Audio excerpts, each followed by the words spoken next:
धन्यवाद महोदय। रोजगार मेले के माध्यम से एक नए भारत की नींव रखी जा रही है, जिसमें देश की युवा शक्ति सशक्त भारत की रचना करने को तैयार है। इस शुभ अवसर पर गृह मंत्रालय भारत सरकार के वरिष्ठ अधिकारियों द्वारा स्वागत उद्बोधन होगा। आप सभी से अनुरोध है, कृपया अपने स्थान पर बने रहें।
उम्मीदों और जज्बे को एक मजबूत आधार मिला है। बदले हुए भारत की विकास यात्रा में वह भी योगदान देना चाहता है। इसी विकास यात्रा को आगे बढ़ाते हुए मैं माननीय मुख्य अतिथि महोदय से अनुरोध करती हूँ कि वे अपने आशीर्वाद वचनों से उपस्थित युवा शक्ति को संबोधित कर अनुग्रहित करें। माननीय मुख्य अतिथि महोदय।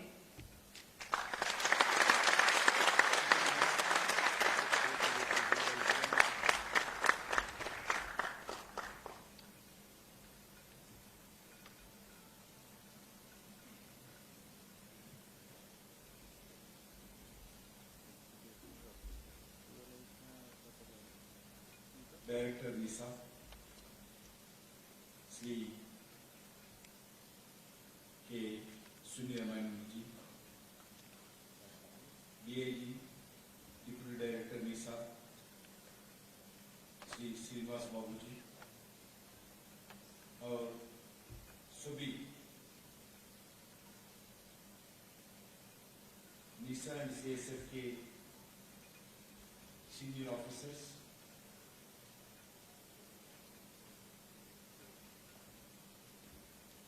और जो आज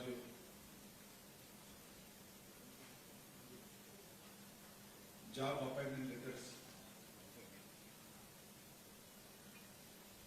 प्रधानमंत्री के द्वारा देने वाले सभी कैंडिडेट्स को, उनके परिवारजनों को और अतिथिगणों को, पत्रकार भाइयों को मेरा सादर नमस्कार। भारत सरकार आदरणीय प्रधानमंत्री जी नरेंद्र मोदी जी के नेतृत्व में तय किया है गवर्नमेंट ऑफ इंडिया में जितने भी वैकेंसीज है उस वैकेंसीज को एक मिशन मोड पर फिलअप करना चाहिए। इसके लिए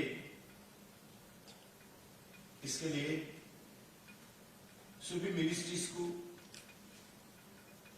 जॉब वैकेंसीज का पोजीशन लेके इसके बाद आदरणीय प्रधानमंत्री जी तय किया है लगभग 10 लाख वैकेंसीज फिलअप करेंगे। फिलअप करने के लिए हम देख रहे हैं अलग अलग गवर्नमेंट्स जॉब वैकेंसीज फिलअप करने के लिए बोलते हैं, मगर करने में फर्क होता है। ब्यूरोक्रेसी सिस्टम में, अपॉइंटमेंट के फॉर्मेलिटीज में महीने भर लगता है। इसके लिए प्रधानमंत्री जी तय किया है स्वयं मैं खुद इस अपॉइंटमेंट लेटर्स देने में मैं खुद वर्चुअल पार्टिसिपेट होता हूं। सभी डिपार्टमेंट्स अपने अपने लेवल पर जितना जल्दी हो सकता है उतना रिक्रूटमेंट फॉर्मेलिटीज कंप्लीट करके अपॉइंटमेंट लेटर देना चाहिए। इसके लिए शेड्यूल भी दिया है। इसके लिए हर महीने लगभग 70 लेके 80,000 नौजवानों को एम्प्लॉयमेंट अपॉइंटमेंट लेटर देने के लिए तय किया है। अभी तक मोर देन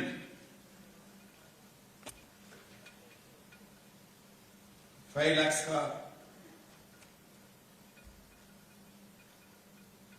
एम्प्लॉयमेंट लेटर्स दे चुके हैं।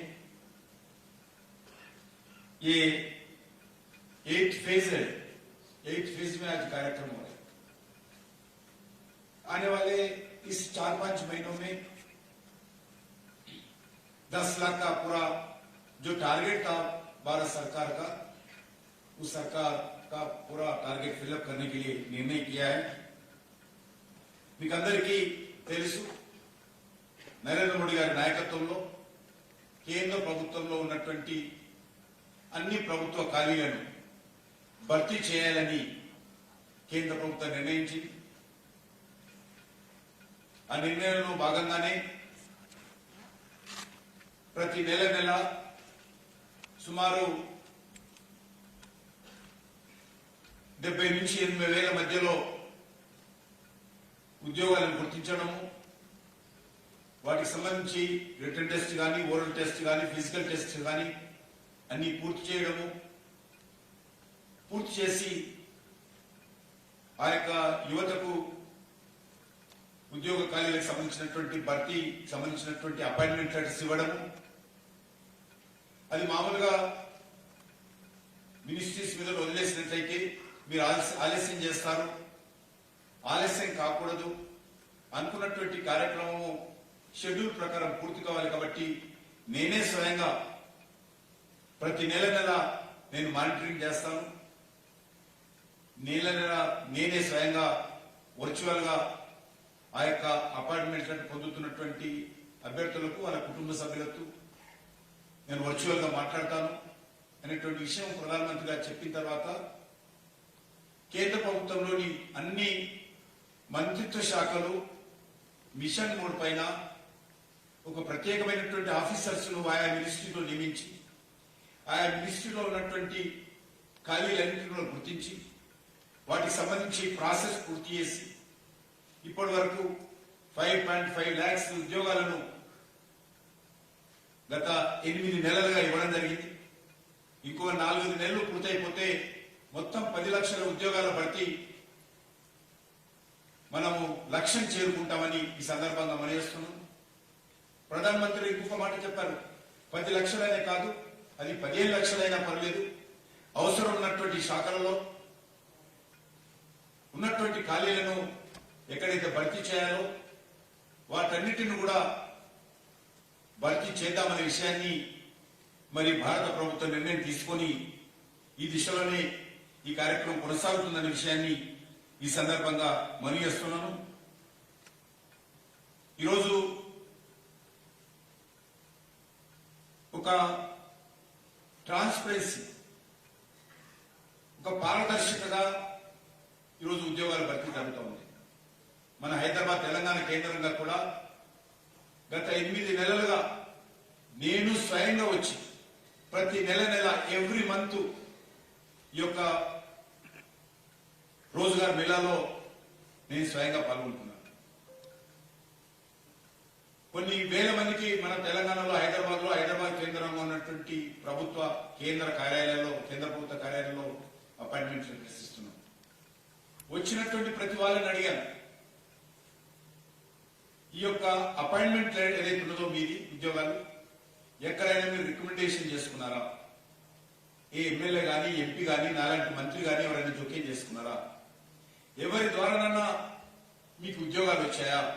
లేకపోతే ఏ ప్రభుత్వ అధికారైనా మీరు ఏదైనా మీరు వాళ్ళ దగ్గరికి వెళ్ళి ఉద్యోగాలు పొందారా అనే విషయం అడిగినప్పుడు నిరుద్యోగ యువకులు అందరూ చెప్పడం జరిగింది. ఇక్కడే కాదు, దేశమంతా నిర్ణయం తీసుకున్నాం. ఎక్కడ కూడా ఏ రకమైనటువంటి రికమెండేషన్ లేకుండా అభ్యర్థుల యొక్క టాలెంట్ ఆధారంగా ఒక ట్రాన్స్పరెన్సీతో పారదర్శకతతో ఈ ఉద్యోగాలన్నీ కూడా నియామకం జరగాలని చెప్పి ప్రధానమంత్రి గారు ఆదేశించారు. అందుకే ఇన్ని లక్షల ఉద్యోగాలు భర్తీ అవుతున్నప్పటికీ కూడా ఏ ఒక్క అభ్యర్థికి ఏ రకమైనటువంటి రికమెండేషన్ అనేటువంటి పదం లేకుండానే ట్రాన్స్పరెన్సీతో ఈ యొక్క ఉద్యోగాలన్నీ భర్తీ చేస్తా ఉన్నామనే విషయాన్ని ఈ సందర్భంగా మనం చేస్తున్నాం. మరొక దిక్కు మనం చూస్తా ఉన్నాం, ఉద్యోగాల భర్తీ పేరు మీద ఏ రకంగా పొరపాట్లు జరుగుతా ఉన్నాయి. ఎగ్జామ్స్ ప్రకటించడం, పేపర్ లీక్ అవడం, లక్షలాది మంది నిరుద్యోగ యువకులు రోడ్డున పడడం, అనేక మంది రికమెండేషన్లతో ఉద్యోగాలు పొందడం. కానీ ఇప్పుడే కాదు, గత 9 years గా నరేంద్ర మోడీ గారి నేతృత్వంలో ఏర్పడినటువంటి కేంద్ర ప్రభుత్వము ఒక్క రూపాయి అవినీతికి పాల్పడకుండా last 9 years, more than 9 years గా ఒక నీతివంతవంతంగా, ఒక ట్రాన్స్పరెన్సీతో, ఒక నిజాయితీగా ఈరోజు కేంద్ర ప్రభుత్వం పనిచేస్తాం. కాబట్టి ఈరోజు ఈ ఉద్యోగాల భర్తీ కూడా చిన్న పొరపాటు జరగకుండా పూర్తిగా అధికారులకు స్వేచ్ఛనిచ్చి, ఈవెన్ నా మంత్రిత్వ శాఖలో ఉన్నప్పటికీ కూడా ఏ ఒక్క చిన్న ఉద్యోగ విషయంలో కూడా నేను జోక్యం చేసుకోవద్దని చెప్పి ప్రధానమంత్రి గారు చెప్పారు. అధికారులే పూర్తిగా స్వేచ్ఛగా టాలెంట్ ఆధారంగా, మెరిట్ ఆధారంగా, ఎఫిషియన్సీ ఆధారంగా, ఎక్స్పీరియన్స్ ఆధారంగా, ఎడ్యుకేషన్ ఆధారంగా ఈ యొక్క ఉద్యోగాలు దొరకాలని చెప్పి చాలా స్పష్టమైనటువంటి ఆదేశాలు ఇచ్చి ఈరోజు ఉద్యోగాలు భర్తీ చేస్తా ఉన్నాం. కాబట్టి ఆ దిశలో ఈరోజు కార్యక్రమాలు కొనసాగుతున్నాయి. నేను మీ అందరికీ మనస్ఫూర్తిగా అభినందన తెలియజేస్తా ఉన్నాను. మీరు చిన్నప్పటి నుంచి కూడా మీ తల్లిదండ్రులు ఎంతో కష్టపడి మీకు జన్మనిచ్చి మీరు ఈరోజు ఈ స్థాయికి రావడానికి తల్లిదండ్రులు ఎంతో కష్టపడి పనిచేస్తేనే కానీ ఈరోజు మీరు ఈ యొక్క దిశలో, ఈ యొక్క సిఎస్ఐ కాన్ఫరెన్స్ లో, నీసాలో ఇక్కడికి వచ్చి మీరు ఉద్యోగ భర్తీ సర్టిఫికెట్లు గౌరవప్రదంగా గర్వపడే విధంగా మీరు అందరూ పొందుతా ఉన్నారు. కాబట్టి ఈ రోజు నుంచి మీ యొక్క responsibility for the country, for the family, for the society, for the people ఈ రోజు నుంచి పెరిగింది. మీరు ఉద్యోగమో మీ కుటుంబాన్ని పోషించడం కోసమో, మీ కాళ్ళ మీద మీరు నిలబడడం కోసం ఉద్యోగం పొందినప్పటికీ కూడా అదొకటే లక్ష్యం కాదనే విషయాన్ని నేను ఈ సందర్భంగా మనం చేస్తున్నాను.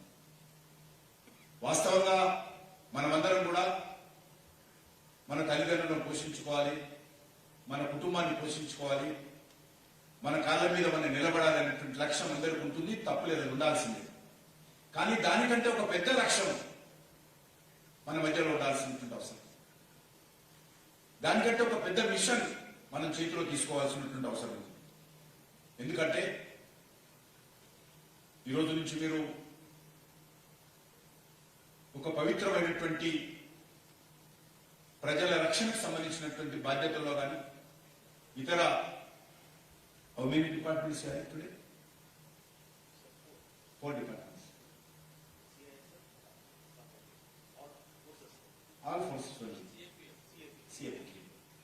మీరు కేంద్ర పారామిలిటరీలో ఈరోజు బాధ్యత తీసుకొని అపాయింట్మెంట్ లెటర్ పొందుతున్నారు. పారామిలిటరీ అంటే మీకు అందరూ తెలుసు, ప్రత్యేకంగా చెప్పాల్సినటువంటి అవసరం లేదు.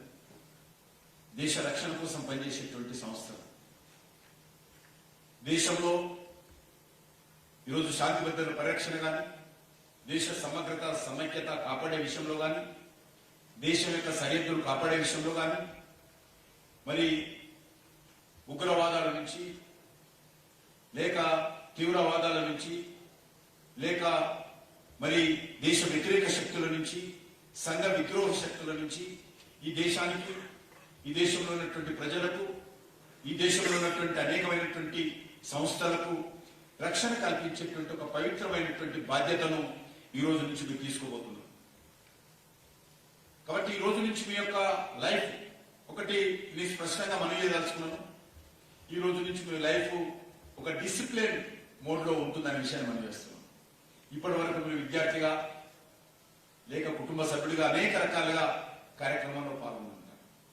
కానీ ఈ రోజు నుంచి మీరు మీ లైఫ్ ఒక డిసిప్లిన్ మోడ్ లో చాలా మీకు జీవితంలో ఉపయోగపడేటువంటి దిశలో ఈ రోజు నుంచి మీరు అడుగు పెట్టబోతున్నారు. మీరు ఇప్పటి వరకు మీ గురించి ఆలోచన చేశారు, ఇప్పుడు మీ గురించి ఆలోచన చేయాలి.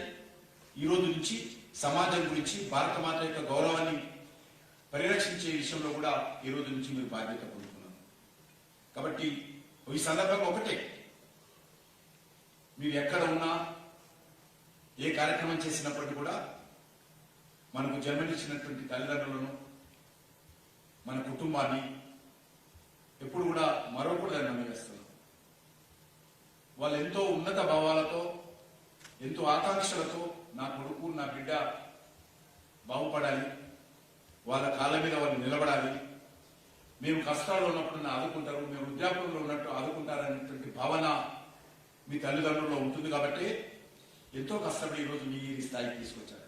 కాబట్టి ఆ యొక్క తల్లిదండ్రులను కూడా ఎల్లప్పుడూ జ్ఞాపకం పెట్టుకొని ముందుకెళ్లాల్సినటువంటి అవసరం ఉందనే విషయాన్ని ఈ సందర్భంగా మనం చేస్తున్నాం. ఇప్పుడు మనము 75 సంవత్సరాలు పూర్తి చేసుకొని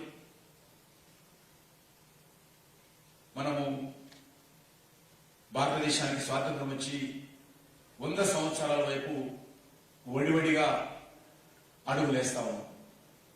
2047లో మనకు 100 సంవత్సరాల స్వాతంత్ర ఉత్సవాలను అద్భుతంగా జరుపుకోబోతుంది. ఈ 100 సంవత్సరాల స్వాతంత్ర ఉత్సవాల పండుగ ఎప్పుడైతే జరుపుకుంటామో, అంటే ఇంకా సరిగ్గా ఒక 25 సంవత్సరాలు 24 సంవత్సరాల తర్వాత ఆ సమయానికి భారతదేశము అన్ని రకాలుగా అభివృద్ధి చెందిన దేశంగా, ఒక డెవలప్డ్ కంట్రీగా మనము మార్పు తీసుకురావాల్సిన అవసరం ఉంది, కష్టపడాల్సినటువంటి అవసరం ఉంది. We are not developed country, still మనము డెవలపింగ్ కంట్రీ, ఇంకా అభివృద్ధి చెందుతున్నటువంటి దేశం మనది. వచ్చేటువంటి 100 సంవత్సరాల స్వాతంత్ర పండుగ 2047లో మన అభివృద్ధి చెందిన దేశంగా ఎదగాలి. మన దేశంలో జనాభా ఎక్కువ, ఇంకా మౌలిక వసతులు అన్నిటి లేవు, మరి ఇంకా పేదరికం ఉంది, నిరుద్యోగ సమస్య ఉంది. వీటన్నిటిని కూడా మనం అధిగమించి ముందుకెళ్లాల్సినటువంటి అవసరం ఉంది. దానికోసము అందరం కూడా మరి కష్టపడి పనిచేయాల్సినటువంటి అవసరం ఉంది. ఈరోజు మనం చూసాము చంద్రయాన్, మన శాస్త్రజ్ఞులు ఎంతో కష్టపడి ప్రపంచ చిత్రపటంలో భారతదేశానికి ఒక ప్రత్యేకమైనటువంటి గుర్తింపు తీసుకొచ్చారు. 140 కోట్ల మంది గర్వపడే విధంగా ఈరోజు ప్రపంచంలో మనమందరం తలెత్తుకొని తిరిగే విధంగా, మన యొక్క భారత మాత గౌరవాన్ని పెంచే విధంగా, మన త్రివర్ణ పతాకాన్ని మరి చందమామ మీద ఎగరవేసినటువంటి ఒక అద్భుతమైనటువంటి విజయాన్ని మనం ఈసారి పొందాము. అంతేకాదు ఈరోజు ప్రపంచంలో ఉన్నటువంటి అతిపెద్ద ఆర్థిక శక్తి కలిగినటువంటి దేశాలలో ఈరోజు మనము మరి చాలా ముందున్నామనే విషయాన్ని ఈ సందర్భంగా మనం వేస్తా ఉన్నాం. యూకే లాంటి దేశాలు కూడా వెనుక నెట్టేసి ఆర్థిక శక్తి కలిగినటువంటి దేశాల్లో మన దేశం ముందున్నాం. ఈరోజు భారతదేశం అంటే ప్రపంచంలోకి గౌరవం వచ్చింది. అమెరికా లాంటి దేశం కూడా ఈరోజు సమానంగా ఈరోజు భారతదేశాన్ని గౌరవించేటువంటి పరిస్థితి ఉంది. కాబట్టి ఆ దిశలో మనం కూడా మన విభాగాలలో పనిచేస్తున్నప్పుడు అదే దృక్పథంతో ఉండాల్సిన అవసరం ఉంది. 2047లో ఎర్రకోట నుంచి జాతీయ పతాకాన్ని ఎగరవేస్తున్నప్పుడు ఎవరు ప్రధానమంత్రి ఉంటారని కాదు ముఖ్యం, ఏ పార్టీ అధికారంలో ఉంటుందని కాదు, మన దేశం ఏ రకంగా అభివృద్ధి చెందబోతుందనేదే, ఆ రోజు మనము ఆ లక్ష్యాన్ని చేరుకుంటామన్నదే ప్రధానమైనటువంటి అంశంగా ఈ దేశ ప్రజలందరూ కూడా ఆలోచన చేయాల్సిన అవసరం. ఆ రోజు మన దేశం, ఈ దేశంలో ఉన్నటువంటి బీదరికం దోపిడీ లేనటువంటి ఒక ప్రజాస్వామ్య దేశంగా మన దేశం మరి ముందుకు వెళ్లాల్సినటువంటి అవసరం ఉంది. ఆ దిశలో ప్రతి ఒక్కరు కూడా కష్టపడి పనిచేయాల్సిందిగా మీ అందరినీ కోరుకుంటూ, మరి ఈ సందర్భంగా మరొకసారి మీ అందరికీ, మీ తల్లిదండ్రులకు, మీ కుటుంబ సభ్యులకు హృదయపూర్వకమైనటువంటి శుభాకాంక్షలు తెలియజేస్తూ, ఈ కార్యక్రమ నిర్వహణ కోసము మరి సిఐఎస్ఎఫ్ ద్వారా మరి ఎంతో కష్టపడి మనందరినీ కోఆర్డినేట్ చేసి ఇక్కడ పిలిపించి మనకందరికీ ప్రధానమంత్రి గారి సందేశాలు వినిపించేలా అందరినీ ఒక దగ్గరికి చేర్పించి మనలో ఒక ఉత్సాహాన్ని, స్ఫూర్తిని, మన జీవితానికి ఒక దిశానిర్దేశం చేసేటువంటి ఉద్యోగ ఖాళీలను భర్తీ చేసేటువంటి కార్యక్రమానికి మరి సహకరిస్తున్నటువంటి సిఐఎస్ఎఫ్ అధికారులందరూ కూడా ధన్యవాదాలు తెలియజేస్తూ, మరొకసారి మీ అందరికీ నా తరఫున, మరి కేంద్ర ప్రభుత్వం తరఫున, మన ప్రధానమంత్రి ప్రియతమ నరేంద్ర మోడీ గారి తరఫున కూడా మీకు, మీ కుటుంబ సభ్యులకు ఈ యొక్క పర్వదినాన హృదయపూర్వకమైనటువంటి శుభాకాంక్షలు అందజేస్తూ సెలవు తీసుకుంటాం.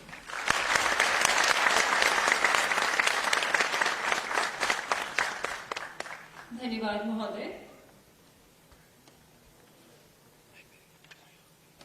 रोजगार मेले के माध्यम से एक नए भारत की नींव रखी जा रही है, जिसमें देश की युवा शक्ति सशक्त भारत की रचना करने को तैयार है। इस शुभ अवसर पर गृह मंत्रालय भारत सरकार के वरिष्ठ अधिकारियों द्वारा ऑनलाइन प्रसारण होगा स्वागत उद्बोधन का। हम इंतजार कर रहे हैं गृह मंत्रालय से जुड़ने का।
अभी गृह मंत्रालय भारत सरकार के अधिकारियों से जुड़ने में कुछ समय है। इसी दौरान आज नियुक्ति पत्र प्राप्त कर भारत की गौरव गाथा सृजन करने में भागीदारी सुनिश्चित करने वाले युवाओं को मैं मंच पर आमंत्रित करना चाहूंगी।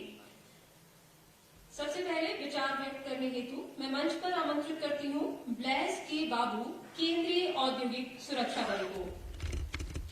कृपया मंच पर आए तथा अपने विचार व्यक्त करें।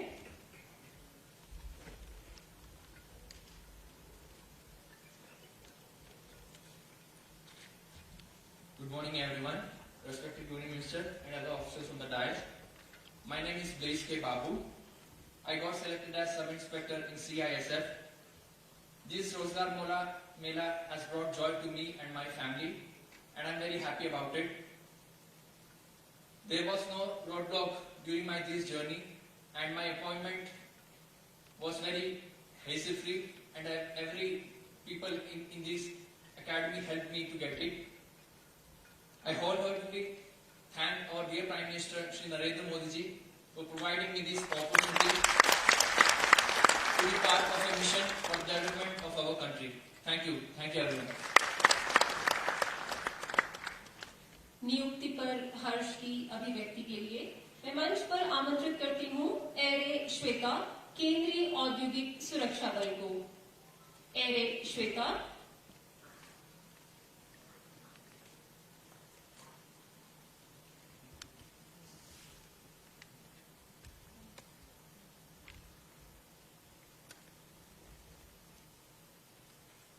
Good morning, everyone.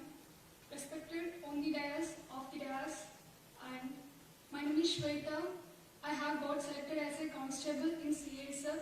Congratulations to everyone who has got selected for this CASF, and I'm very thankful to you, to me, the giving opportunity to taking the opportunity to have given my speech to you, and I'm grateful to our Honorable Prime Minister Sri Narendra Modi ji, that is, he identified the power and lead of the Indian youth and channelized it in positive direction. Once again, I thank our Prime Minister to giving so many job opportunities for us, and these job opportunities we can change we can change the world in our country, we can change even any changes we can make, and I'm thankful to you, sir, being here. So, and I'm. You are from which state? It is Andhra Pradesh. Anantapur district, Gorantra. Thank you so much. Thank you, Shweta. मैं मंच पर आमंत्रित करती हूँ मुंगाला नम्रता को कि वे मंच पर आए और अपने विचार व्यक्त करें।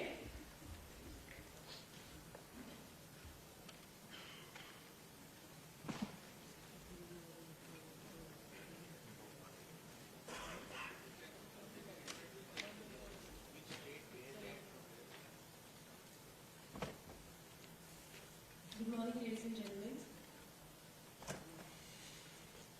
First of all, congratulations to all my fellow deputies. Myself, Munagala Namrata from Andhra Pradesh, Tirupati district. I got selected for SSC Constable in CISF department. Today it's an honor to address such an esteemed guest here, and today I stand here before you with a deep gratitude and appreciation to the visionary leadership that has created countless job opportunities. In a world full of uncertainty and economic challenges, our Prime Minister Narendra Modi ji ka unyielding commitment has led to great professional development and advancement, which is truly commendable. Every opportunity, every year given to an individual is a chance to realize their dreams, their potential, and their support to the family, and also their contribution to a great society for tomorrow. And finally, I want to appreciate the visionary leadership and unyielding commitment of our Rashtriya government. And finally, as we move forward, I am confident that under the guidelines of central government, we can achieve greater possibilities and also opportunities for the younger generations to move forward along with our nation and with a great society. Thank you and Jai Hind.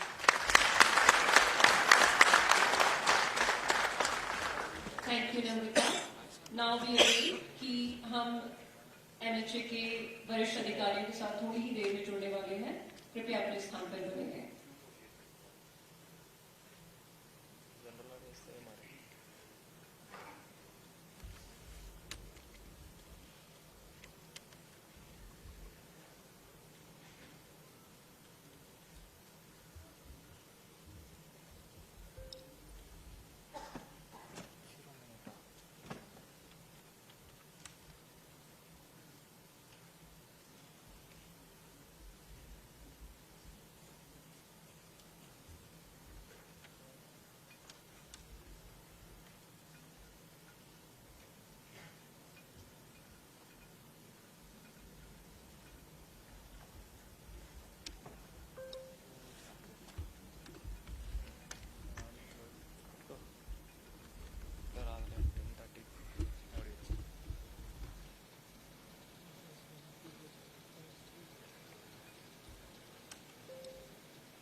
नवनियुक्त कर्मियों की विचार व्यक्त करने की श्रृंखला को आगे बढ़ाते हुए मैं निवेदन करती हूँ शिव कृष्णा गुरुवंडी से कि वे मंच पर आए और अपने भाव व्यक्त करें।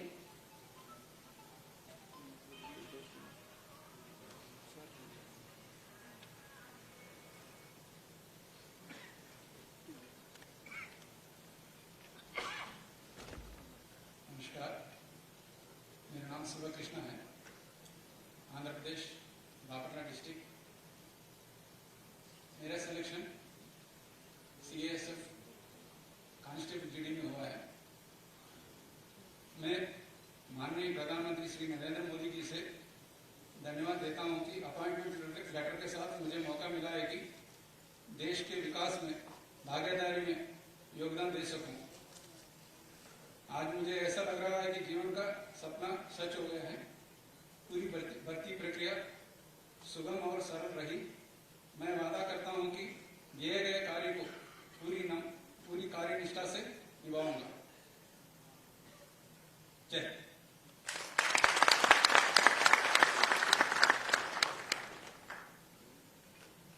नवनियुक्ति पर हर्ष की अभिव्यक्ति के लिए मैं निवेदन करती हूँ बचुला श्रावणी से कि वे मंच पर आए और भाव की अभिव्यक्ति करें।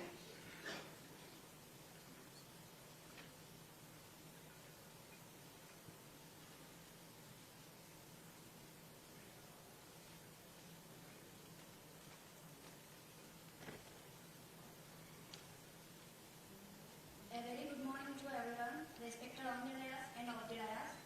My name is Bachula Shravani. I am from Telangana State at Kamareddy. I have got selected as SSC GD in CASF. I congratulate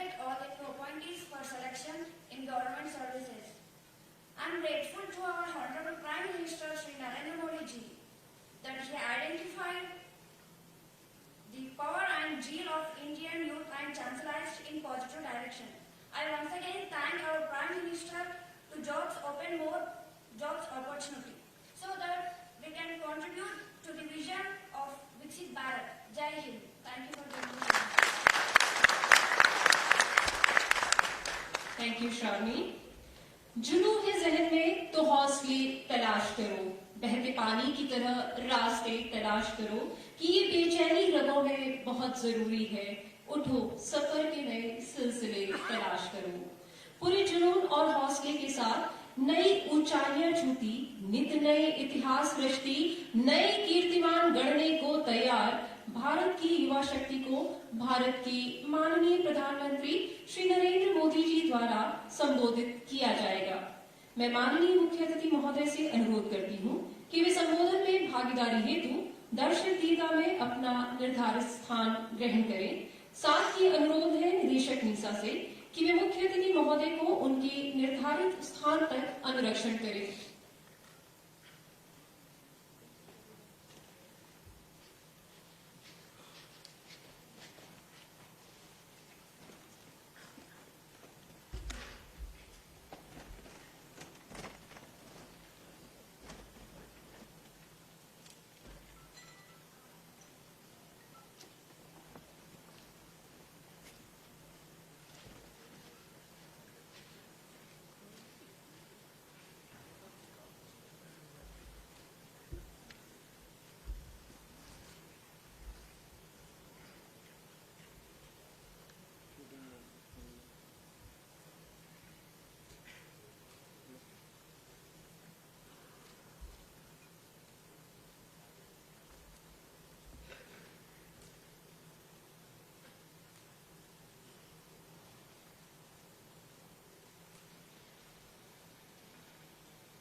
नमस्कार। परम आदरणीय प्रधानमंत्री जी, देश के युवाओं के लिए निरंतर नए रोजगारों का सृजन सदैव ही सरकार की सर्वोच्च प्राथमिकता रही है। आज के रोजगार मेले के इस कार्यक्रम में 51,000 से अधिक युवा अपने नियुक्ति पत्र प्राप्त कर विभिन्न पुलिस बलों में शीघ्र ही कार्यरत रहेंगे। इस कार्यक्रम को प्रारंभ करने के लिए मैं सर्वप्रथम माननीय राज्य मंत्री डॉक्टर जितेंद्र सिंह जी से स्वागत संबोधन के लिए अनुरोध करती हूँ। परम आदरणीय प्रधानमंत्री जी, रोजगार मेला का ये 8वां अंक लेकर के हम आज आपके सामने उपस्थित हैं। आपने देशवासियों से 10 लाख सरकारी नौकरियां देने का वादा किया था। उसी क्रम को आगे बढ़ाते हुए, जैसे कि भी बताया गया, आपके द्वारा बटन दबाते ही 91,000 से अधिक नियुक्ति पत्र जारी कर दिए जाएंगे। ये नियुक्ति पत्र प्राप्त करने वाले उम्मीदवार देश के भिन्न भिन्न राज्यों एवं केंद्र शासित प्रदेशों में फैले हुए, और आज की नियुक्तियां अधिकतर पुलिस बलों में की जा रही है। साथ ही साथ नियुक्ति पत्र प्राप्त करने वालों को मिशन कर्मयोगी प्रारंभ की सुविधा भी उपलब्ध करवाई जाएगी, ताकि वो अपने नए दायित्व को ग्रहण करते हुए अपने आप को उसके लिए शिक्षित प्रशिक्षित कर सके। प्रधानमंत्री जी, आपके कार्यकाल की एक बहुत बड़ी विशेषता ये रही है कि जहां बड़ी भारी संख्या में सरकारी नौकरियां उपलब्ध करवाई गई, वहां साथ ही साथ आपने देशवासियों में ये जागरूकता भी पैदा की कि रोजगार का अर्थ केवल सरकारी नौकरी ही नहीं। आपने स्टार्टअप की मुहिम को बल दिया। देखते ही देखते 350-400 से बढ़कर के स्टार्टअप की संख्या 1.25 लाख तक पहुंचने लगी। आपने अंतरिक्ष के सेक्टर को पब्लिक प्राइवेट पार्टिसिपेशन के लिए खोल दिया। देखते ही देखते स्पेस स्टार्टअप की संख्या मात्र 4 से बढ़कर के 150 तक पहुंच गई और भारत का चंद्रयान चांद पर पहुंच गया। आपने बेरोजगारों के लिए मुद्रा योजना जैसे प्रावधान लाए, ताकि नौजवान सरल लोन लेकर के अपना काम धंधा स्वयं शुरू कर सके। आपने वेंडर्स के लिए प्रधानमंत्री स्वनिधि योजना लाई। इस प्रकार से अनेकों प्रावधान आपके द्वारा लाए गए। लेकिन इस सब के अतिरिक्त यदि हम सरकारी नौकरियों की ही बात करें, तो कभी कभी ये सवाल किया जाता है कि पहले और अब में क्या अंतर है। यदि हम आंकड़ों की तरफ नजर दौड़ाएं और यूपीए के कार्यकाल के पहले 9 वर्ष अर्थात 2004 से लेकर के 2013 की तुलना आपके नेतृत्व की एनडीए सरकार के पहले 9 वर्ष अर्थात 2014 से 2023 तक की तुलना करें, तो स्पष्ट हो जाएगा कि इसका उत्तर क्या है। यूपीए कार्यकाल में पहले 9 वर्षों में कुल मिलाकर के जहां 6 लाख नौकरियां दी गई, वहां आपके कार्यकाल में 9 वर्षों में 9 लाख लगभग 60-70% वृद्धि। भारत सरकार में 3 प्रमुख रिक्रूटिंग एजेंसीज हैं, staff selection commission, railway recruitment board और यूपीएससी। यदि हम स्टाफ सिलेक्शन कमीशन की बात करें, तो यूपीए के 9 साल के कार्यकाल में केवल 2 लाख नियुक्तियां की गई थी। आपके नेतृत्व में 9 साल में दुगने से अधिक 4,691। यदि रेलवे रिक्रूटमेंट बोर्ड की बात करें, तो यूपीए ने 2004 से 2013 तक 3,47,291 नियुक्तियां हुई, जबकि आपके नेतृत्व में 2014 से 2023 तक 4,30,2294। यूपीएससी के माध्यम से अगर देखा जाए, तो यूपीए के कार्यकाल में 45,431 नियुक्तियां, जबकि आपके नेतृत्व में 9 वर्षों में 50,906। इतना ही नहीं, प्रधानमंत्री जी, 2014 में जब ये सरकार आई, तो सरकारी नौकरियों में प्रमोशंस का क्रम, पदोन्नति का क्रम लगभग रुक गया था, ये बहुत धीमा पड़ गया था। आपने उसको भी गति दी, आपने उसको स्ट्रीमलाइन किया और उसके परिणाम स्वरूप भी अनेकों नई वैकेंसियां पैदा हुई, अनेकों और सरकारी नौकरियां देने का प्रावधान उपलब्ध हुआ। उदाहरण के तौर पर सेंट्रल सेक्रेटरीट सर्विसेज एक बड़ा रोचक आंकड़ा है। पहले 9 वर्ष में 2004 से लेकर 2013 तक ज्वाइंट सेक्रेटरी लेवल पर मात्र और मात्र 40 प्रमोशंस की गई थी। लेकिन आपके नेतृत्व में इसी पद पर प्रमोशन की संख्या 107 यानी 167% वृद्धि। डायरेक्टर लेवल की प्रमोशन देखिए तो 349 यूपीए के 9 सालों में, और आपके नेतृत्व में 9 वर्षों में 791 115% वृद्धि। नीचे के पद एएसओ को देखिए तो यूपीए के 9 वर्षों में 3119 प्रमोशंस, और आपके नेतृत्व में 9 वर्षों में 4461 यानी 43% वृद्धि। ये सारी प्रमोशन ने भी नई वैकेंसियां और नई नौकरियां लगाने की गुंजाइश पैदा की है। कहने का तात्पर्य ये प्रधानमंत्री जी कि जहां इस सरकार ने भ्रष्टाचार के प्रति जीरो टॉलरेंस की नीति का पालन किया, वहीं साथ ही साथ एक अनुकूलता का वातावरण भी देने का प्रयास किया है। वर्क फ्रेंडली एनवायरनमेंट जिसमें हर सरकारी कर्मी अपनी क्षमता, अपनी प्रतिभा के अनुसार अपनी सेवाएं दे सके, ताकि 25 वर्ष के बाद अमृतकाल से निकल करके जब सन 2047 में आजाद हिंदुस्तान अपनी 100वीं सालगिरह मनाए तो देश के बाकी नागरिकों की तरह हमारे सरकारी अधिकारी, सरकारी कर्मचारी भी गर्व के साथ कह सके कि मोदी जी के शताब्दी भारत के निर्माण में, मोदी जी के विकसित भारत के निर्माण में हमारी भी भूमिका रही, हमारा भी योगदान रहा। धन्यवाद प्रधानमंत्री जी।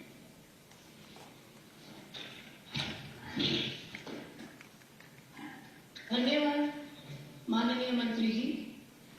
रोजगार मेले की आज की कड़ी जहां एक और युवाओं के लिए नए अवसरों का संदेश लाई है, वहीं दूसरी ओर सुरक्षा और सुशासन की गौरव यात्रा के संदेश को भी लाई है। अमृतकाल की इस यात्रा को सब तक पहुंचाती प्रस्तुत है एक लघु फिल्म।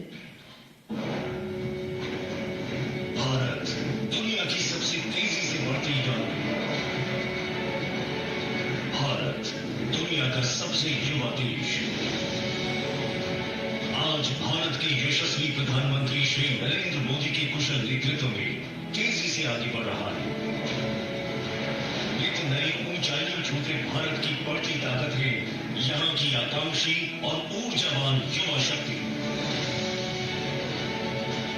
युवा शक्ति के सपनों को पंख देने के लिए मोदी जी के नेतृत्व में स्किल और नवाचार से लेकर स्टार्टअप, रोजगार और स्वरोजगार तक पिछले 9-10 सालों में लगातार नए अवसर और नई संभावनाएं सृजित की गई है, जिसका लाभ करोड़ों युवाओं को मिला है।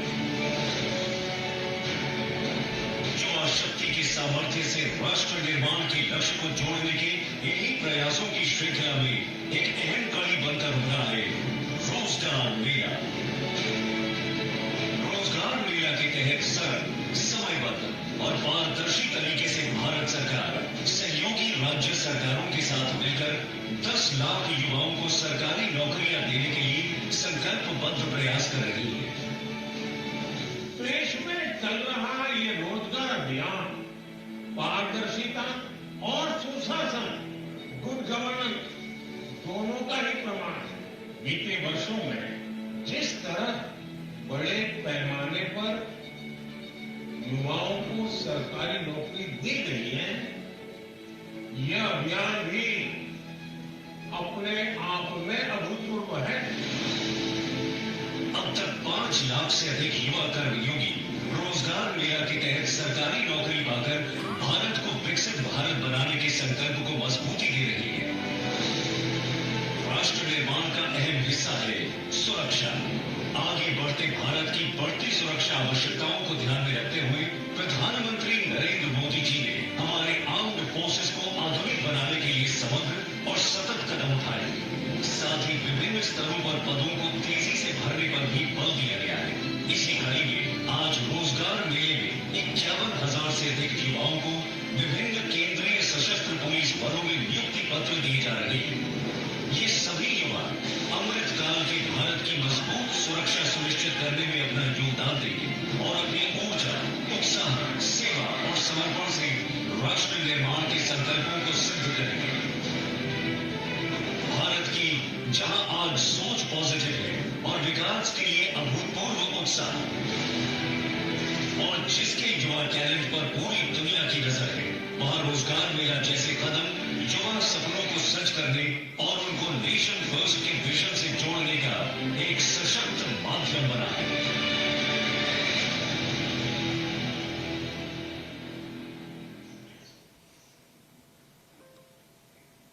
अब मैं आदरणीय प्रधानमंत्री जी से प्रार्थना करती हूँ कि वे रिमोट का बटन दबाकर नियुक्ति पत्रों के वितरण के इस महाअभियान का शुभारंभ करें।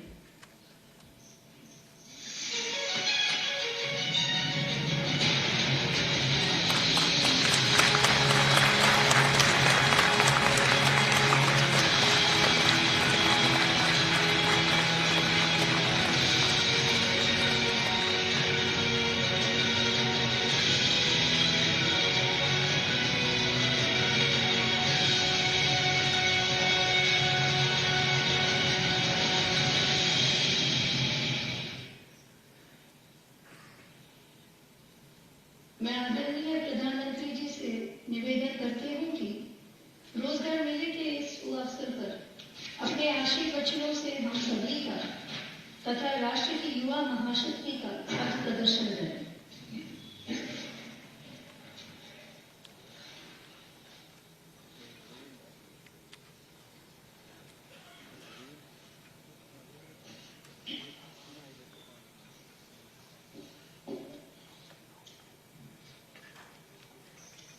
नमस्कार।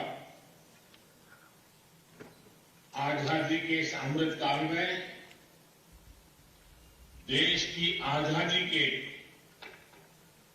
और देश के कोटि कोटि जनों के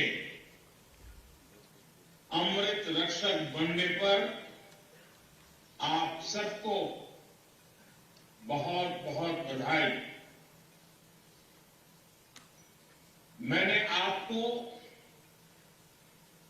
अमृत रक्षक इसलिए कहा क्योंकि आज जिन युवाओं को नियुक्ति पत्र मिल रहा है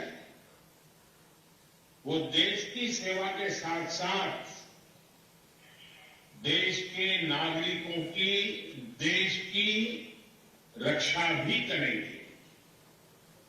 इसलिए एक तरह से आप इस अमृत काल के जन और अमृत रक्षक भी हैं।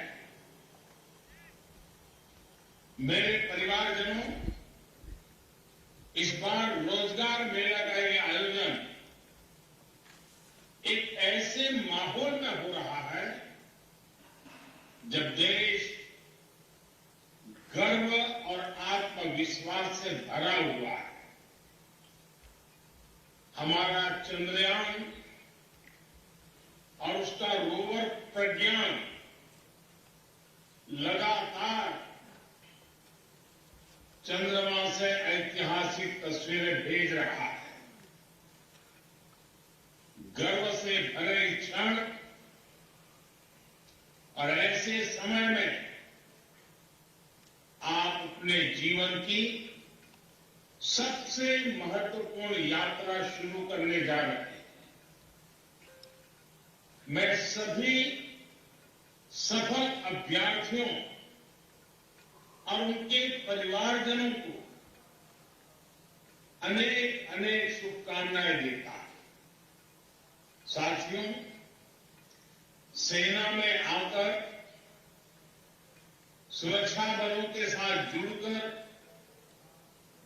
पुलिस सेवा में आकर हर युवा उसका सपना होता है वो देश की रक्षा का प्रहरी बने और इसलिए आप पर बहुत बड़ा दायित्व होता है। इसलिए आपकी जरूरतों के प्रति भी हमारी सरकार बहुत गंभीर रही है। बीते कुछ वर्षों में अर्धसैनिक बलों की भर्ती प्रक्रिया में हमने कई बड़े बदलाव किए। आवेदन से लेकर चयन तक की प्रक्रिया में तेजी लाई गई है। अर्धसैनिक बलों में भर्ती के लिए होने वाली परीक्षा अब 13 स्थानीय भाषाओं में भी कराई जा रही है। पहली ऐसी परीक्षा में सिर्फ हिंदी या अंग्रेजी चुनने का ही विकल्प होता था। अब मातृभाषा का मान बढ़ा है। इस बदलाव से लाखों युवाओं के लिए रोजगार पाने के रास्ते खुल गए।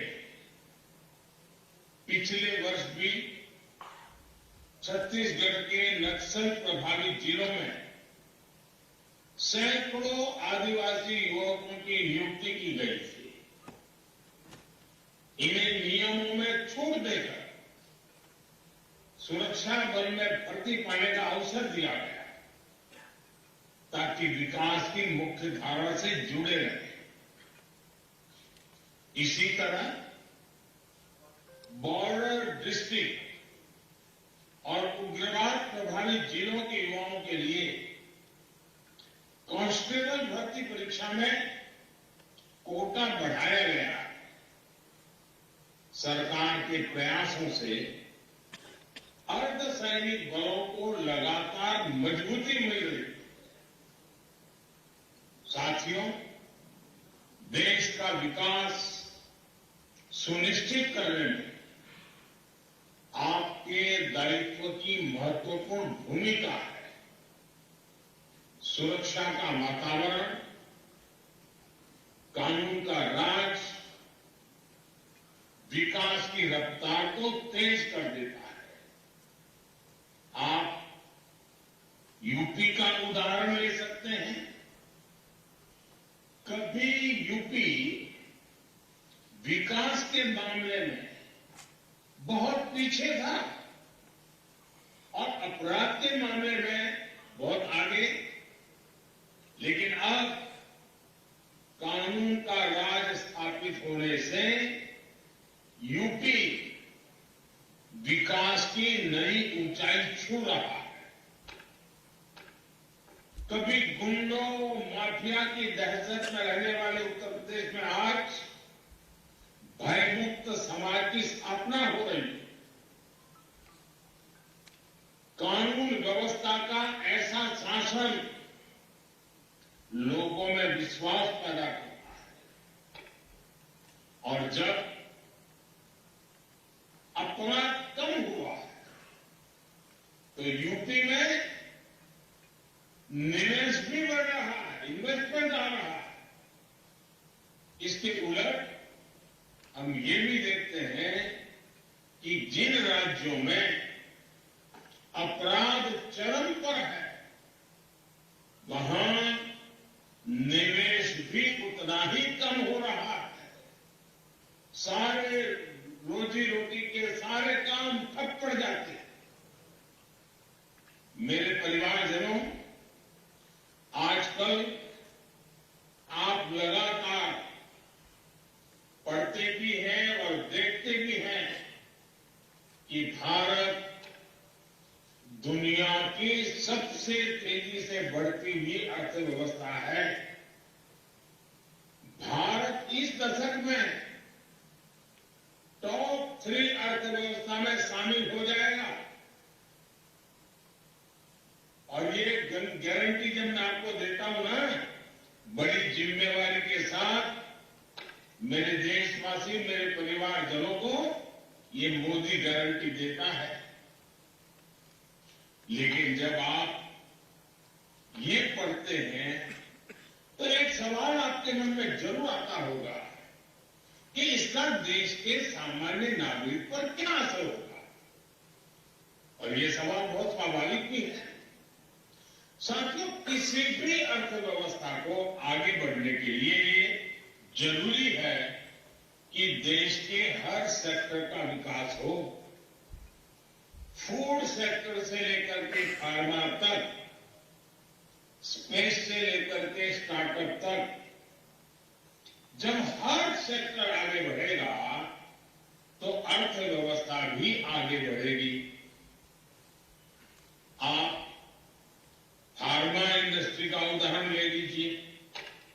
महामारी के समय भारत के फार्मा इंडस्ट्री की बहुत सराहना की गई। आज ये इंडस्ट्री 4 लाख करोड़ रुपए से ज्यादा की है और कहा ये जा रहा है कि 2030 तक भारत की फार्मा इंडस्ट्री करीब 10 लाख करोड़ रुपए की हो जाएगी। अब ये फार्मा इंडस्ट्री आगे बढ़ेगी तो इसका क्या मतलब हुआ? इसका मतलब ये हुआ कि इस दशक में फार्मा इंडस्ट्री को आज की तुलना में कई गुना ज्यादा युवाओं की जरूरत पड़ेगी। रोजगार के अनेक नए अवसर आएंगे। साथियों, आज देश में ऑटोमोबाइल और ऑटो कंपोनेंट्स, इस इंडस्ट्री में भी बहुत तेजी से बढ़त देखने को मिल रही है। फिलहाल ये दोनों इंडस्ट्री 12 लाख करोड़ रुपए से ज्यादा की है। आने वाले वर्षों में इसके और बढ़ने की उम्मीद है। इस ग्रोथ को संभालने के लिए ऑटोमोबाइल इंडस्ट्री को भी बहुत सारे संख्या में नए युवकों की जरूरत होगी, नए लोगों की जरूरत पड़ेगी, रोजगार के अनगिनत अवसर बनेंगे।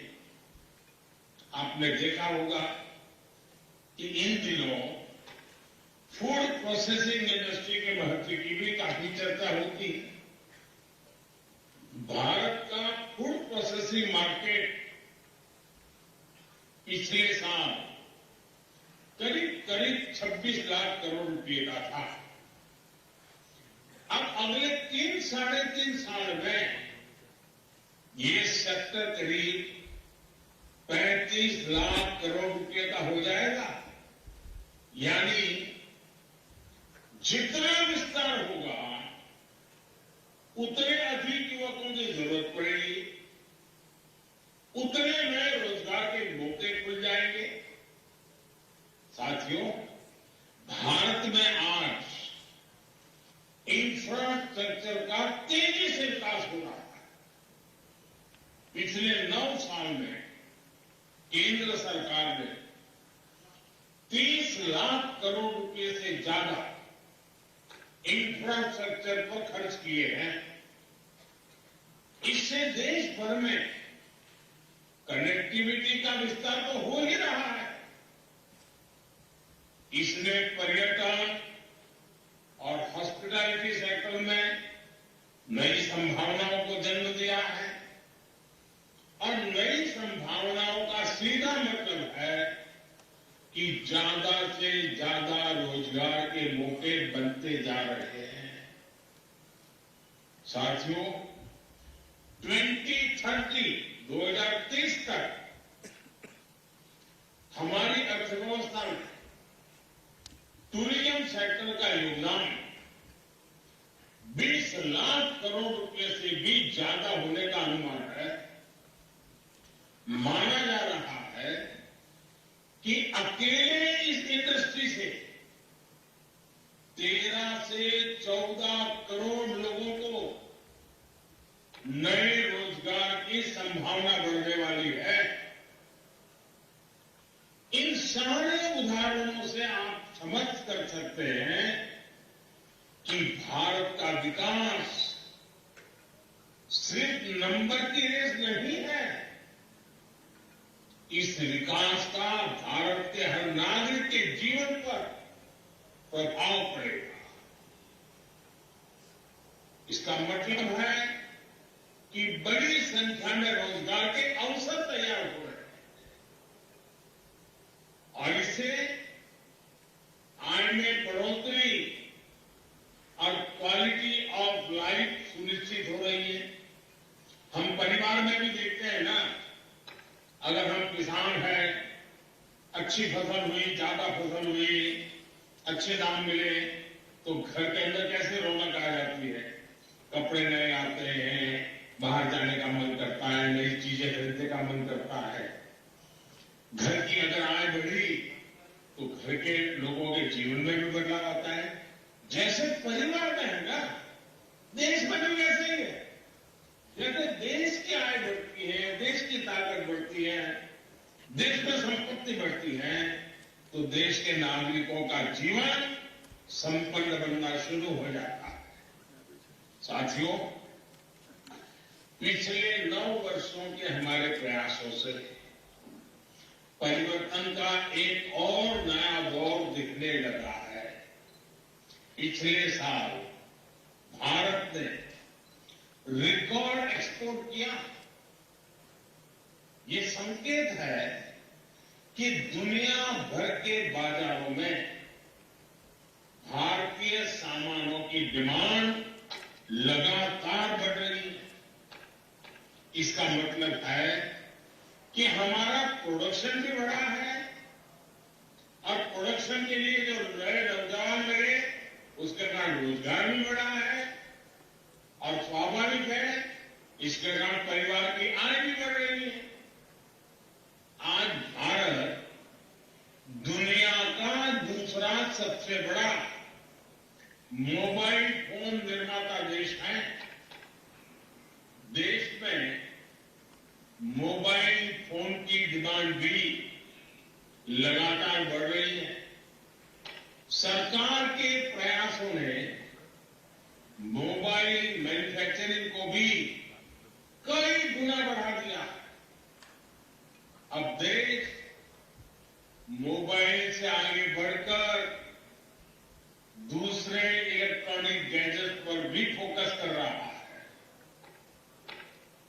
आईटी हार्डवेयर प्रोडक्शन के लिए क्षेत्र में हम वैसी ही सफलता दोहराने वाले हैं जैसी मोबाइल के क्षेत्र में हासिल की है। वो दिन दूर नहीं होगा जब मोबाइल की तरह ही भारत में बने एक से बढ़कर एक लैपटॉप, टैबलेट और पर्सनल कंप्यूटर दुनिया में हमारी शान बढ़ाएंगे। वोकल फॉर लोकल के मंत्र पर चलते हुए भारत सरकार भी made in India laptop, computer जैसे अनेक प्रोडक्ट्स खरीदने पर जोर दे रही है। इससे मैन्युफैक्चरिंग भी बढ़ी है और युवाओं के लिए रोजगार के नए मौके भी बन रहे हैं। इसलिए मैं फिर कहूंगा, अर्थव्यवस्था के इस पूरे चक्र को संभालने की, इसे सुरक्षा देने की बहुत बड़ी जिम्मेदारी आप सभी, जब ये सुरक्षा कर्मी के रूप में आपका जीवन आरंभ हो रहा है, आपका कार्य उड़कर हो रहा है, तो कितनी जिम्मेवारी आपके सर पर है, इसका आप भली भांति अंदाज लगा सकते हैं। मेरे परिवारजनों, 9 साल पहले आज के ही दिन प्रधानमंत्री जन धन योजना लॉन्च की गई थी। इस योजना ने गांव और गरीब के आर्थिक सशक्तिकरण के साथ ही रोजगार निर्माण में भी बहुत बड़ी भूमिका निभाई है। 9 साल पहले देश में बहुत बड़ी संख्या में लोगों के पास बैंक खाता ही नहीं था, बेचारों ने बैंक का दरवाजा नहीं देखा था। लेकिन जन धन योजना के कारण बीते 9 वर्षों में 50 करोड़ से ज्यादा नए बैंक खाते खुल चुके हैं। इस योजना से गांव गरीब तक सरकारी लाभ सीधे पहुंचाने में तो मदद मिली ही है और साथ ही महिलाओं, दलितों, पिछड़ों, आदिवासियों के रोजगार और स्वरोजगार को इससे बहुत बल मिला है। जब गांव-गांव में बैंक खाते खुले तो इसके लिए बैंकिंग कॉरेस्पोंडेंट्स के रूप में, बैंक मित्र के रूप में लाखों युवाओं को अवसर मिले। बैंक मित्र हो, बैंक सखी हो, इसके रूप में हमारे हजारों बेटे बेटियों को रोजगार मिला। आज 21 लाख से अधिक युवा साथी बैंकिंग कॉरेस्पोंडेंट या तो कहे बैंक मित्र या बैंक सखी के रूप में गांव-गांव में सेवाएं दे रहे हैं। बड़ी संख्या में डिजिटल सखियां महिलाओं और बुजुर्गों को बैंकिंग सेवा से जोड़ रही है। इसी प्रकार जनधन योजना ने रोजगार और स्वरोजगार के एक बड़े अभियान मुद्रा योजना को बल दिया। इससे महिलाओं सहित उन वर्गों को छोटे छोटे बिजनेस के लिए लोन लेना आसान हुआ जो कभी इसके बारे में सोच भी नहीं सकते थे। इन लोगों के पास बैंकों को देने के लिए कोई गारंटी नहीं होती। ऐसे में सरकार ने खुद उनकी गारंटी ली। मुद्रा योजना से अभी तक 24 लाख करोड़ रुपए से अधिक के लोन दिए जा चुके हैं। इसमें करीब 8 करोड़ साथी ऐसे हैं जिन्होंने पहली बार कोई बिजनेस शुरू किया है, अपना काम शुरू किया है। पीएम स्वनिधि योजना के तहत करीब 43 लाख स्ट्रीट वेंडर्स को, रेडी पट्टी वाले जो लोग होते हैं ना हमारे, पहली बार बैंकों से बिना गारंटी का ऋण स्वीकृत हुआ है। मुद्रा और स्वनिधि के लाभार्थियों में बड़ी संख्या में महिलाएं, दलित, पिछड़े और मेरे आदिवासी वहां है। जनधन खातों ने गांव में महिला सेल्फ हेल्प ग्रुप को मजबूत बनाने में भी बहुत मदद की है। आजकल तो मैं गांव में जाता हूं, जब महिला सेल्फ हेल्प ग्रुप की बहनों को मिलता हूं तो कहीं तो उसमें से आकर के मैं तो लखपति दीदी हूं। ये सब इसी से संभव हुआ है। सरकार जो आर्थिक मदद करती है वो महिला सेल्फ हेल्प ग्रुप से जुड़ी महिलाओं के बैंक खातों में अब सीधे जमा होता है। जनधन योजना ने देश में सामाजिक और आर्थिक परिवर्तन को गति देने में जो भूमिका निभाई है वो वाकई हमारी बड़ी बड़ी यूनिवर्सिटी के लिए अध्ययन का विषय है। साथियों, अब तक रोजगार मेले के अनेक आयोजनों में लाखों युवाओं को मैं संबोधित कर चुका हूं। उन युवाओं को पब्लिक सर्विस या अन्य क्षेत्रों में रोजगार मिला है। गवर्नमेंट और गवर्नेंस में बदलाव लाने के मिशन में आप सभी युवा मेरी सबसे बड़ी ताकत है। आप सभी उस पीढ़ी से आते हैं जहां सब कुछ बस एक क्लिक पर मिल जाता है।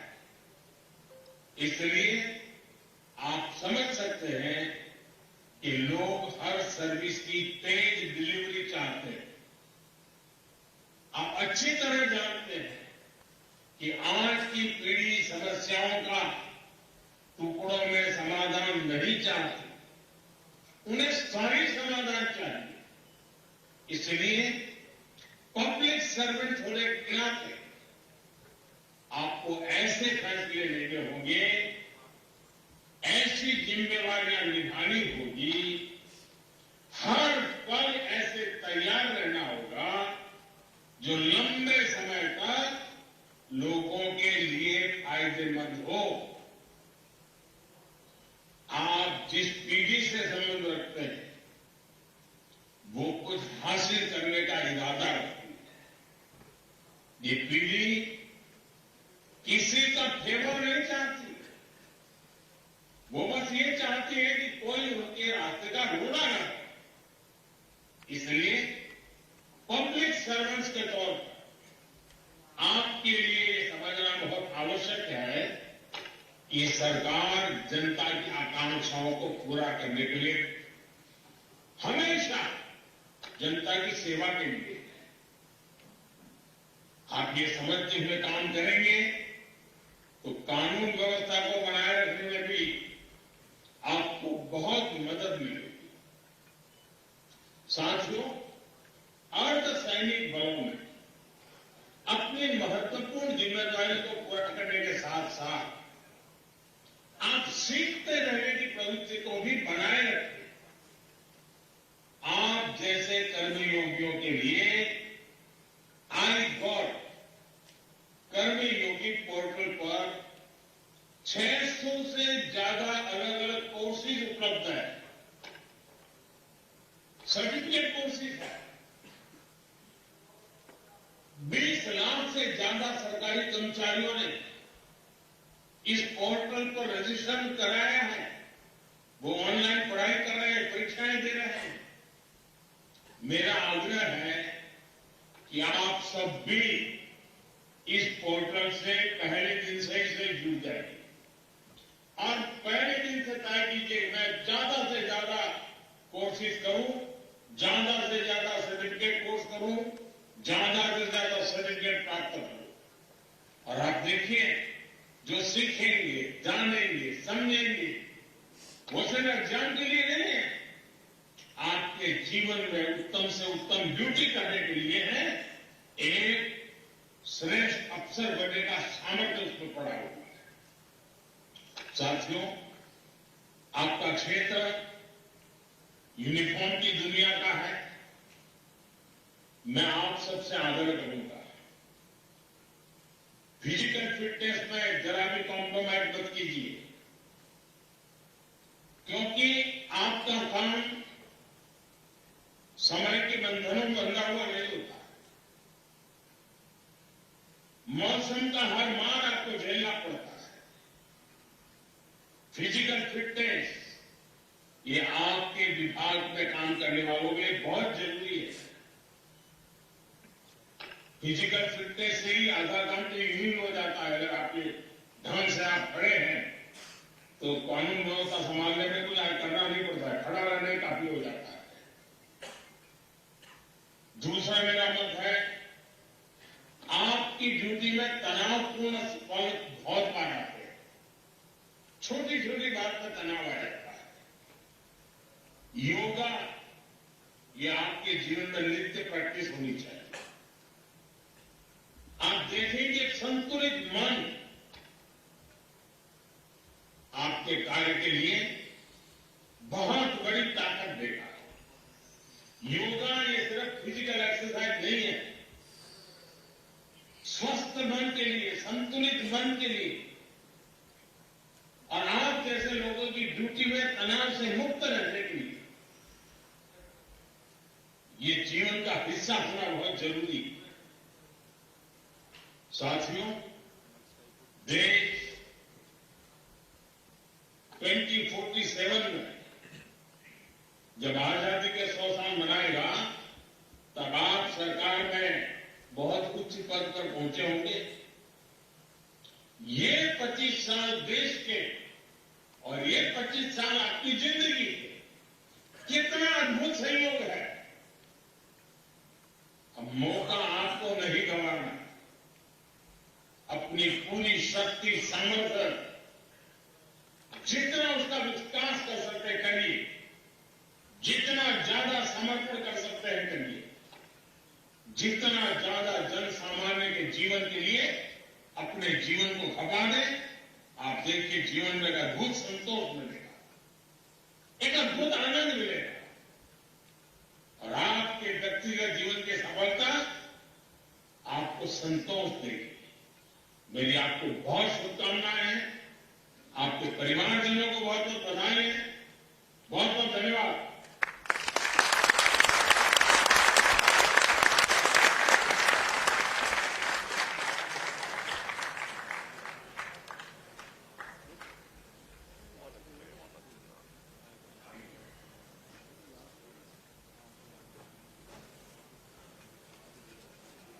भारत के माननीय प्रधानमंत्री श्री नरेंद्र मोदी जी द्वारा युवा शक्ति को संबोधित कर नव शक्ति का संचार किया गया। आज यहाँ उपस्थित युवा शक्ति की कोशिशों को सराहने तथा उनकी नव चेतना और नव ऊर्जा को तराशने हेतु मैं माननीय मुख्यमंत्री महोदय से अनुरोध करती हूँ कि वे मंच पर पधारे तथा नव नियुक्त कर्मियों को नियुक्ति पत्र प्रदान कर देश की प्रगति में भागीदारी का अवसर प्रदान करें।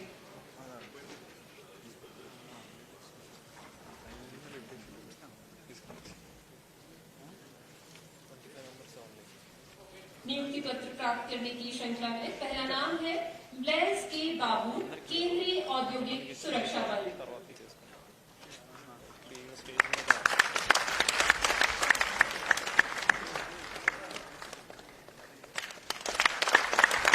नकारा गणेश, केंद्रीय औद्योगिक सुरक्षा बल।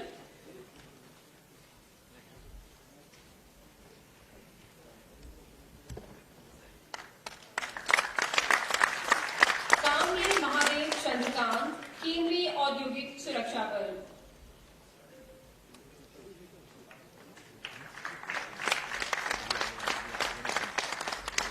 लिंगप्पा एच, केंद्रीय औद्योगिक सुरक्षा बल।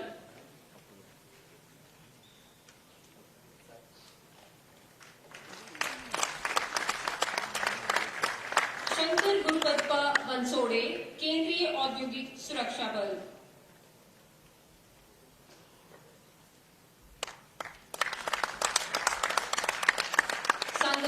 विजय कुमार नागौड़, केंद्रीय औद्योगिक सुरक्षा बल।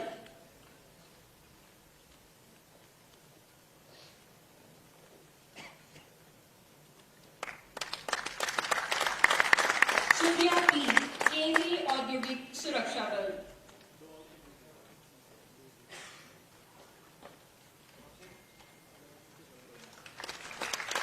जीवनंदन जे, केंद्रीय औद्योगिक सुरक्षा बल।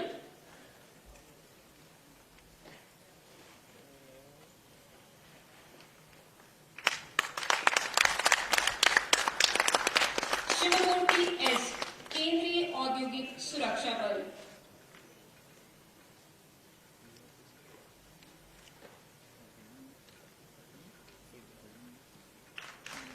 एस.एन. दिलीप कुमार, केंद्रीय औद्योगिक सुरक्षा बल।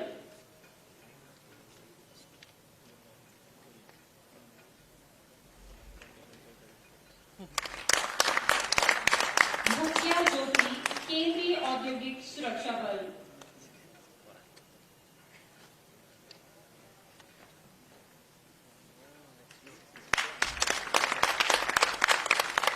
श्वेता, केंद्रीय औद्योगिक सुरक्षा बल।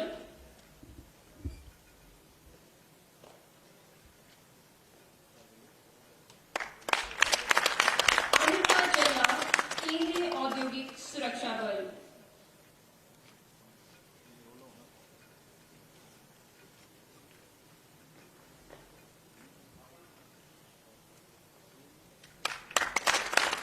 मंगला निम्नका, केंद्रीय औद्योगिक सुरक्षा बल।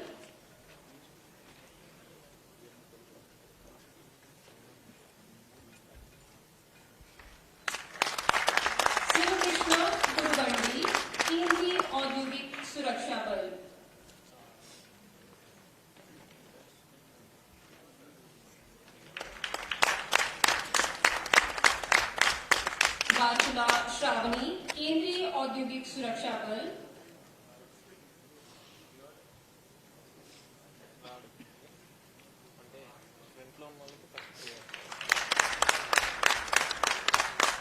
बंगाली रचना, केंद्रीय औद्योगिक सुरक्षा बल।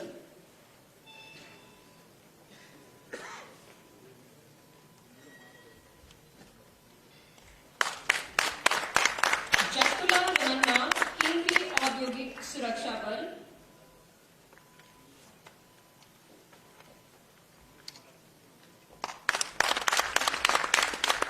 चिगुंटी सुरेश, केंद्रीय औद्योगिक सुरक्षा बल।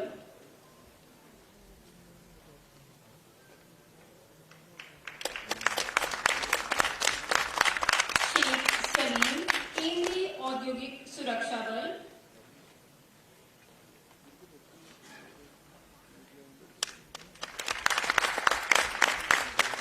रामावत विनोद कुमार, सशस्त्र सीमा बल।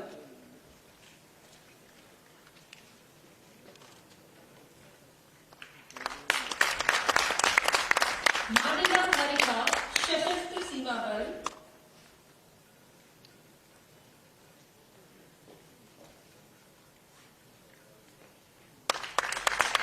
इजराइल इनोक एल, केंद्रीय रिजर्व पुलिस बल।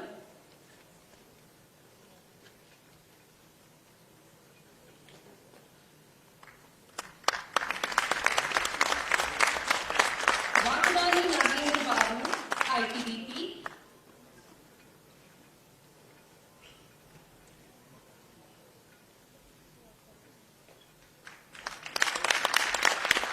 अर्जुन चौहान, केंद्रीय औद्योगिक सुरक्षा बल।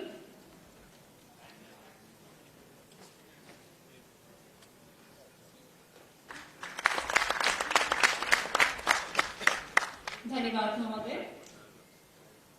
और मैं माननीय मुख्य अतिथि महोदय से अनुरोध करती हूँ कि हमें आज के इस ऐतिहासिक तथा गौरवमयी पल की यादों को सहेज कर रखने हेतु सामूहिक फोटोग्राफी का अवसर प्रदान करें।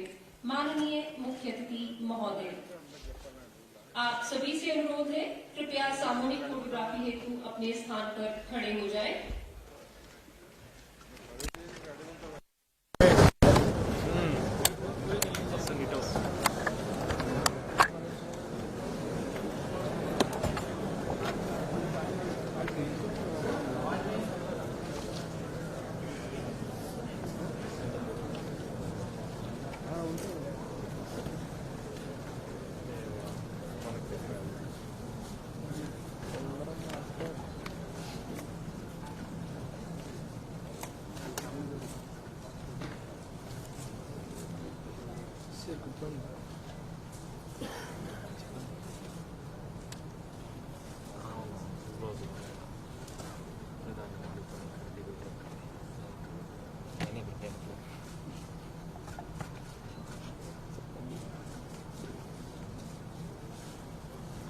धन्यवाद महोदय।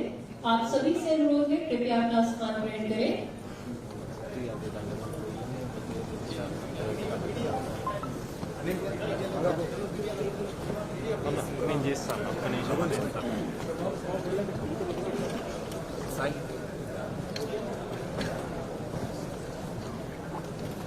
अपॉइंटमेंट ऑर्डर लेके चलना।